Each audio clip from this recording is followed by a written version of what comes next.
The blast door weighs 8 tons. You know this because the first time they opened it for you during training, someone told you the number. And it lodged in your brain the way specific numbers sometimes do when the context is sufficiently strange. 8 tons of steel, hinged and counterweighted, swinging open on command as if it weighs nothing. You duck through it. The capsule is on the other side. 162 square feet, 65 feet underground, no windows, recycled air, fluorescent lighting that has been on continuously since before you were born. You are a missile combat crew commander. You have been doing this job for 2 years. You are 28 years old and you have a master's degree in aerospace engineering, and this morning you drove an hour and a half through flat North Dakota farmland in a standard issue blue Chevrolet Suburban to come to work. Work is here. A capsule the size of a large bathroom, buried in the earth under a cornfield, connected by encrypted radio to 10 Minuteman 3 intercontinental ballistic missiles in their silos scattered across 9,000 square miles of prairie. Each missile carries a warhead. Each warhead has a yield of 350 kilotons. The bomb dropped on Hiroshima was 15 kilotons. You control 10 of them. You and the person sitting 4 feet to your right, who is also 28 and also has a master's degree, and also drove through the same cornfields this morning to the same capsule, share command over enough destructive capacity to erase a mid-sized country from the map. You put your padlock on the red metal box. Your partner puts hers on the same box. 2 padlocks, 2 keys to open them. Neither of you can open it alone. This is the design. This is the point. Nobody does this alone. The 8-ton door closes behind you. A new shift has begun the hours before. The first few hours are administrative. You take custody of the authentication materials from the outgoing crew. You review the maintenance logs. You check the status boards for each of your 10 missiles. Green lights across the board. All 10 are ready. All 10 are waiting. The equipment does not know or care about the distinction between a drill and the real thing. It is always ready. That is the one thing it is designed to be. Your partner, who you have been paired with for 8 months and whose coffee order you know and whose sister's wedding you attended in August, opens her textbook. She is working toward a 2nd degree. This is what people do in the capsule. The mission requires a reliable, stable, intelligent officer who could be counted on to fire the weapons when ordered and not before. The more intelligent the officer, the quicker they get bored by the routine. The Air Force solved this problem in the 1960s by encouraging the crews to pursue advanced degrees during the long hours between drills. The capsule is the most well-educated workplace in the military. You run a checklist, everything nominal. You write it in the log. There is a bed in the corner, barely visible behind an equipment rack. One of you can sleep while the other watches the boards. The protocol is that one person is awake at all times, not as a safeguard against a rogue launch. Nobody who passes the human reliability program is going to attempt a rogue launch. The protocol exists because the equipment requires monitoring and because the Air Force does not leave anything unmonitored. You eat the lunch you brought from the topside facility, a sandwich, some crackers. The food in the capsule is never good. Former crew members from the 70s describe meals that were worse. You have a small television now. They didn't. Some of them spent entire 24-hour shifts with no entertainment whatsoever beyond whatever books they brought down and whatever conversation they could manufacture with the person 4 feet away. The missile crews painted their blast doors. Delta Flight at Ellsworth Air Force Base in South Dakota painted theirs to look like a pizza delivery box. Worldwide delivery in 30 minutes or less, or your next one is free. This is the specific humor of people who spend their working hours sitting 65 feet underground in charge of weapons that can end civilizations. The joke does the work of acknowledging the reality without requiring you to sit with it. You do this job successfully by not thinking about what the job actually is. You think about the checklist. You think about the equipment. You think about the procedures that you have practiced so many times they live in your hands rather than your head. You do not think about the targets. The targets are entered into the guidance systems of your missiles before you arrive. You are not told what they are. This is also by design. 3 hours into the shift, a maintenance alert comes in from one of the outer silos. A pressure sensor reading anomaly. You call it into the support team. A technician is dispatched. You log the anomaly. You monitor the status board. The reading stabilizes. You log the resolution. This is most of what the job is. Monitoring, logging, maintaining readiness for a thing that the entire design of the system hopes will never be required, which is the paradox at the heart of everything about this place.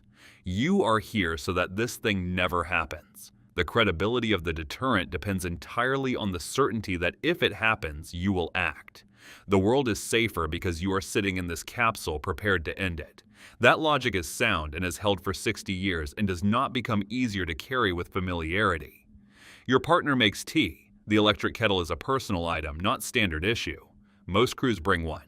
The small domesticities of an underground bunker, tea, textbooks, the low hum of equipment, the creak of the capsule settling on its shock absorbers, designed to absorb a near-miss nuclear blast. The capsule can survive anything except a direct hit. If there is a direct hit, there is no capsule to speak of. Former crew members from the Cold War years describe how they stopped thinking about this. Not because the threat wasn't real, but because thinking about it continuously made the job impossible, and the job had to be done continuously. You learn to live beside the knowledge the way you learn to live beside any permanent feature of your environment. Eventually, it becomes part of the furniture. You eat dinner. You take a 2-hour rest. Your partner watches the board. It is a completely ordinary shift. They are almost all completely ordinary shifts. In the entire history of the American ICBM program, across every crew hour ever accumulated in every capsule beneath every prairie and farmland in Montana and Wyoming and North Dakota and Colorado and Missouri, the crews have never been ordered to launch. The real order has never come. That is the point. That is the mission. But the mission requires that if it came, you would act without hesitation, without ambiguity, without the luxury of independent moral assessment.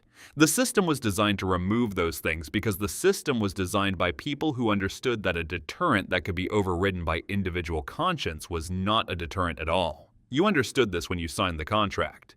You understand it now, 65 feet underground, in a capsule the size of a large bathroom, with 8 tons of steel between you and the cornfields above. The emergency action message. The radio crackles at 3:47 in the morning. You are awake. Your partner is at the board. The radio traffic is routine, has been routine all shift. The regular communications and check-ins that flow continuously through the encrypted channels that connect your capsule to the command structure above you. Until it is not routine. The emergency action message comes in on the network. It is formatted the way they are always formatted in the drills. A specific structure, a specific authentication protocol, a message link that tells you this is not a routine communication before you have read a single word of it. You are both at the consoles within seconds. This is the training working. The body moving before the mind has finished processing. You have done this hundreds of times in drills. Your hands go to the right places. Your eyes go to the right places. The checklist is already there in the part of your brain where it lives permanently. Ready. You open your padlock. She opens hers. The red metal box opens. Inside are the cookies, the authentication codes sealed in plastic, 1 envelope per crew member. You open yours. She opens hers. You do not show each other what is in your envelope. This too is protocol. 2 independent verifications, 2 separate authentications. Neither of you can authenticate the message alone. The message contains a code. Your envelope contains a code. You compare them. They match. You look at her. She looks at you. She nods. The message is authentic. Here is the thing that people who have not sat in this capsule do not understand. The authentication is not a decision. The authentication is a verification. The decision was made by the President of the United States, transmitted through the National Command Authority, passed down through the chain of command to the emergency action message now sitting in your hands. The 2-person rule is not there to allow you to exercise independent judgment about whether to comply. It is there to prevent a single person from acting on a fraudulent order or from acting alone on a genuine one. The system requires 2 people to confirm that the order is real. It does not require 2 people to agree that the order is right. The question of whether the order is right was decided somewhere far above you, in a room you will never see, by a person with authority you cannot override and were never intended to. You are 28 years old. You have been doing this job for 2 years.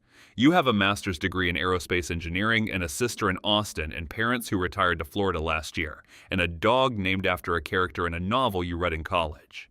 You are sitting 65 feet underground in a capsule in North Dakota, and the authenticated emergency action message in your hands is telling you to launch. You buckle into your seat. She buckles into hers. You reach for the red plastic cover over the launch key slot on your console. You lift it. It makes a small sound, smaller than you expected the first time you did it in training, and smaller again now. You insert the key. She inserts her key. The two slots are positioned far enough apart that one person cannot reach both of them simultaneously. The design is clear about what that means and what it prevents. The command post patches through. A conference call. You give your readiness report. The other capsule in the squadron gives theirs. 4 people in 2 different locations, 4 keys and 4 consoles, and somewhere above the farmland the system is waiting for what happens next. The commander speaks. The count begins. 5. You think about your parents in Florida, not because you chose to think about them. Because the mind goes somewhere when the count begins, and it went there. 4. You think about the targets you don't know, somewhere on the other side of the world, buried in the same prairie logic, the same recycled air, the same fluorescent light, officers in the same chairs performing the same verification, or perhaps not. Perhaps what is coming is something that required this response. You do not know. You cannot know from here. That is the system. That is the design. 3. The warhead yield is 350 kilotons. 15 kilotons took 120,000 people in a single morning in 1945. The mathematics of what you are about to do is not something you are performing in this moment. You are not performing any mathematics. You are performing a procedure that you have rehearsed until it lives in your hands. 2. Your hand is on the key. 1. You turn it. What happens next? The launch sequence takes less than 5 minutes from authenticated order to missile in flight. The Minuteman III leaves its silo at approximately 15,000 miles per hour. It will be in the upper atmosphere in minutes. It will reach its target. The target you were never told. The coordinate entered into the guidance system before you arrive for this shift, in approximately 30 minutes. Your job at this point is to report the launch, to confirm it, to continue monitoring, to remain ready for follow-on orders. The procedure does not end with the key turn.